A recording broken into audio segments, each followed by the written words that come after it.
So let's take a look at one of the, I'd say, pinakasulit na smartwatch ngayon ng Samsung. This is the Samsung Galaxy Fit 3 smartwatch. And this one comes in color silver pero mukha siyang white.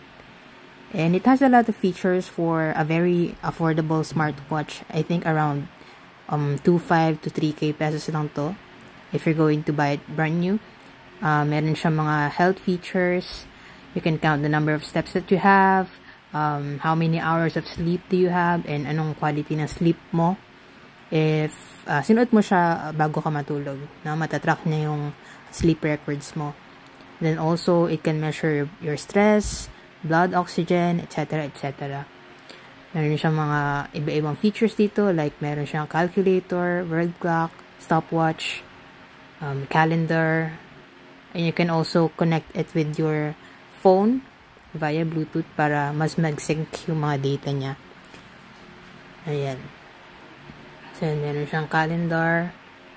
I think meron din tong period tracker or yung menstrual cycle if you're a female. It's just going to be very useful para alam mo kung malapit ka na bang magka-period or what, and kung kailan siya i-expect. And pwede mo na i-record yung number of calories mo na tinitake daily, as well as kung gaano karaming water na inom mo. So yan,